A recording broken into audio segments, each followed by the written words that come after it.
have seen that respiration is nothing but the process of energy release or release of energy from assimilated food. It occurs at two levels. One is body level, another is cellular level. When it occurs at body level, there is exchange of carbon dioxide and oxygen between body and the surrounding. When it occurs at cellular level, the food get oxidized inside the cell. So now we are going to see what is this cellular respiration. We are going to see the definition. So the carbohydrates of the food that we consume every day in order to fulfill our daily requirement, energy requirements, this carbohydrate is used and the energy is obtained in the form of ATP. So in order to fulfill our daily energy requirements, carbohydrate food is utilized. That is the meaning. And we get the energy in the form of ATP, and for this purpose glucose, a simple type of carbohydrate, it get oxidized stepwise in the cell, and that is known as cellular respiration. It occurs in two ways or two methods. One, the aerobic respiration in which oxygen is involved, and anaerobic respiration in which oxygen is not involved. So first we are going to see aerobic respiration, in which there are three steps. The first step is glycolysis, second step is TCA, that is tricarboxylic acid cycle, and third one is the electron chain transfer reaction, electron transfer chain reaction.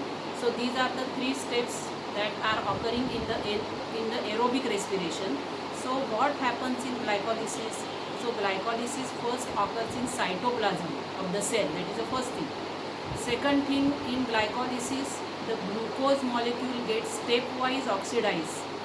So it is not a sudden oxidation, but there is a step-by-step oxidation of glucose molecule in the cytoplasm, and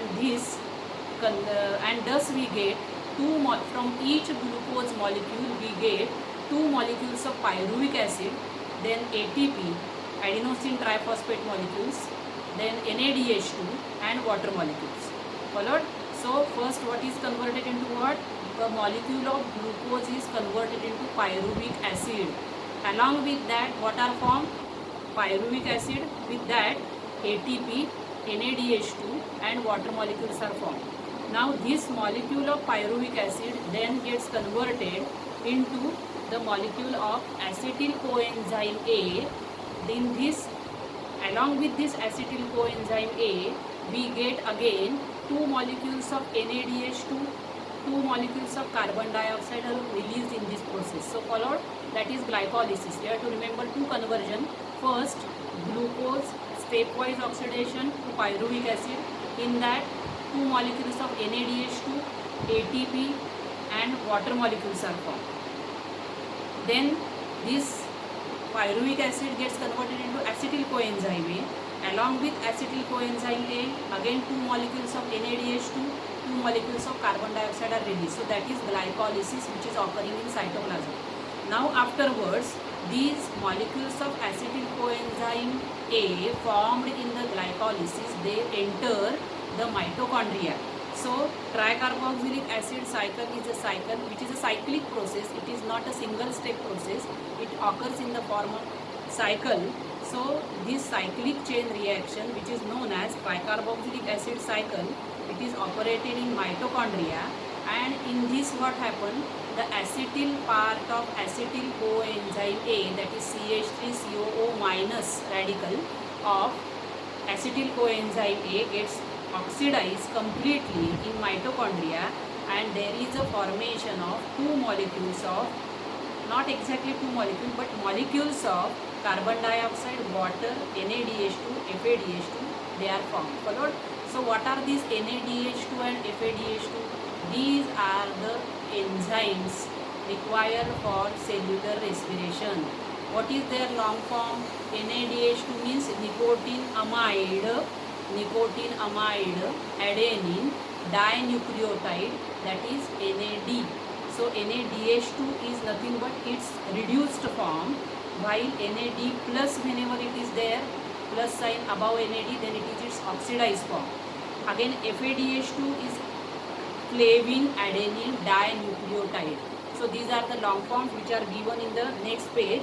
So in glycolysis, glucose to pyruvic acid to acetyl coenzyme, and in TCA, acetyl coenzyme gets converted into molecules of NADH2, FADH2, carbon dioxide and water. Now whatever NADH2, FADH2 are formed in this reaction, in this electron transfer chain reaction, from one NADH2 molecule we get 3 ATP molecules, and from one FADH2 molecule we get 2 ATP molecules.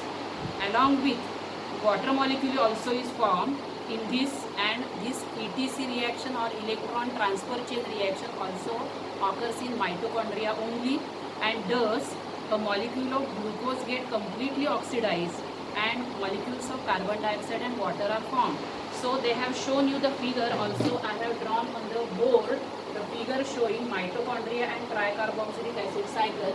So this is a one cell organelle, present in the cell, which is known as powerhouse of the cell, because all the enzymes necessary for oxidation of food, they are stored in this.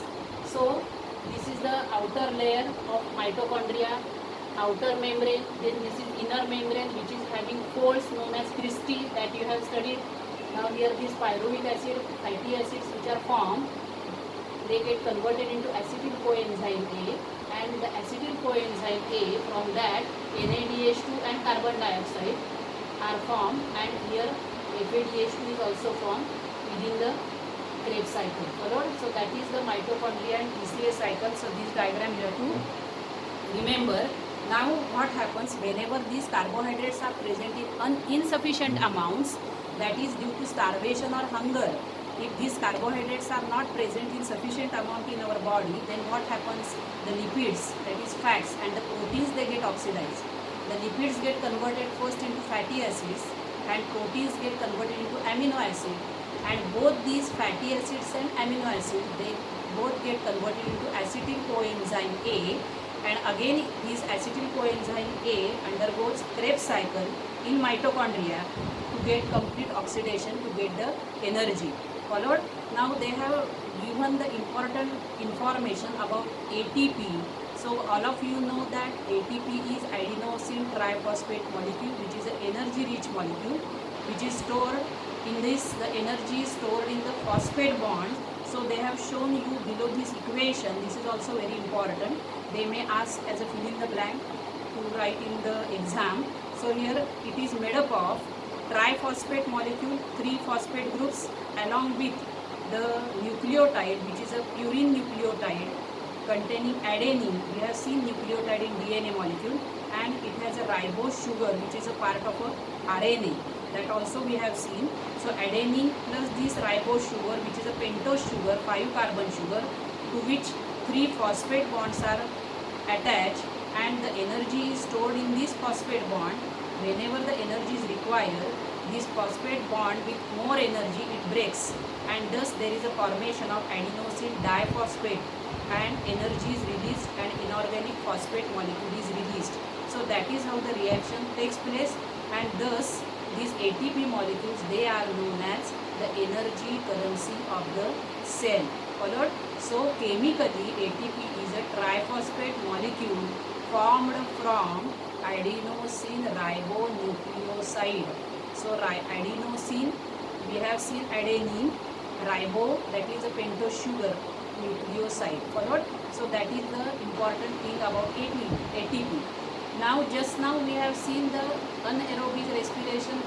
Aerobic respiration consists of glycolysis, TCA, and ETC, that is electron transfer chain reaction. So this glycolysis has another name, that is EMP pathway. So they have given that in yellow rectangle. Why the name is also given EMP pathway to glycolysis?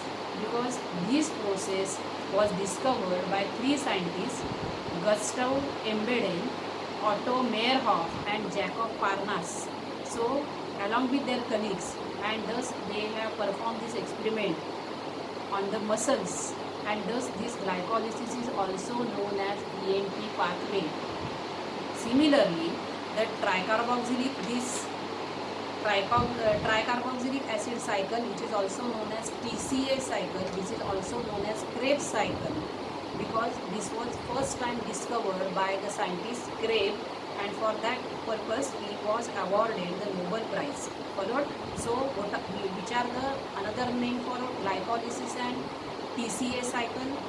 Glycolysis is also known as EMP pathway. You have to remember the names of three scientists. And TCA cycle, that is tricarboxylic acid cycle, is also known as Krebs cycle. Here the word tricarboxylic acid is given because it has a product citric acid, which is having 3 carboxylic groups, that is 3 COOH groups. Followed. Now we are going to see what happens in anaerobic respiration. So in anaerobic respiration and aerobic respiration, the common thing is glycolysis. Though the respiration is anaerobic, glycolysis is the first step, that is conversion of glucose into pyruvic acid. But in anaerobic respiration, after the formation of pyruvic acid, there is a second step only, which is nothing but the fermentation. So pyruvic acid gets fermented in 3 ways. Either it gets fermented in presence of yeast, fungus yeast, to get the product alcohol, or it may get fermented in presence of various microbes, so that we get different products like vinegar, vitamins, etc. Or it may have the fermentation in the erythrocytes of the muscle cells, RBCs or muscle cells.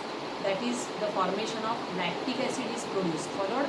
So 3 way there is a fermentation process after the formation of pyruvic acid in the process of glycolysis.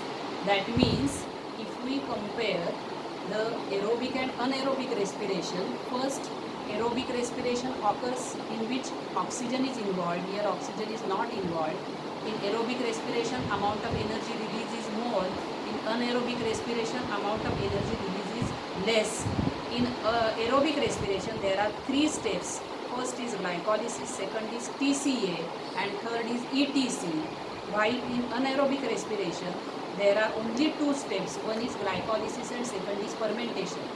If we compare the glycolysis and TCA cycle, then glycolysis occurs in cytoplasm, while TCA, that is tricarboxylic acid cycle, or cyclic process, occurs only in mitochondria. That is the first difference.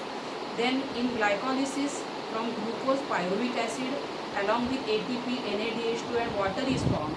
In tricarboxylic acid cycle or TCA cycle, acetyl coenzyme A, from that by oxidation of coenzyme A group, we get CO2, H2O, NADH2 and FADH2 are derived. In glycolysis, 4 ATP molecules are produced. In tricarboxylic acid, 2 ATP molecules are produced. While in glycolysis, CO2 is not produced, it is released. While in the tricarboxylic acid, carbon dioxide is produced.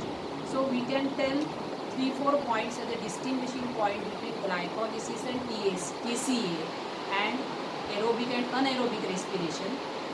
So in anaerobic respiration, sometime in higher animals also, usually the organisms which can't live in presence of oxygen, in them the anaerobic respiration occurs. For example, many bacteria, in them it occurs. And another thing, sometimes in higher animals or higher plants and aerobic microorganisms, they also perform the anaerobic respiration because the surrounding has oxygen level decreased, or there is a depletion of oxygen level in the surrounding. In them also anaerobic respiration occurs. The example of such a things are, if we have submerged the seeds in the soil which is totally submerged in water, if we have sowed the seeds in a soil which is totally submerged in water, then due to lack of oxygen, the process germination occurs in the seed. That is nothing but anaerobic respiration. Or the second example you can give for anaerobic respiration is during exercise. When we exercise, then also the anaerobic respiration occurs in the muscle cells and less amount of energy is produced and the product form is a lactic acid. in due to which we feel tired. Then they have given you two column like or activity based question. So these are two very important columns. In pink color they have given you aerobic respiration, and in green color they have given you anaerobic respiration. So in aerobic respiration we can have lipid, carbohydrate and protein. From lipids we are having fatty acid. From proteins we can get amino acid, and from carbohydrate by glycolysis we get pyruvic acid. From all of them, amino acid, fatty acid or pyruvic acid, we get acetyl coenzyme which undergo Krebs cycle to form carbon dioxide, water and energy. So this is one column you have to remember.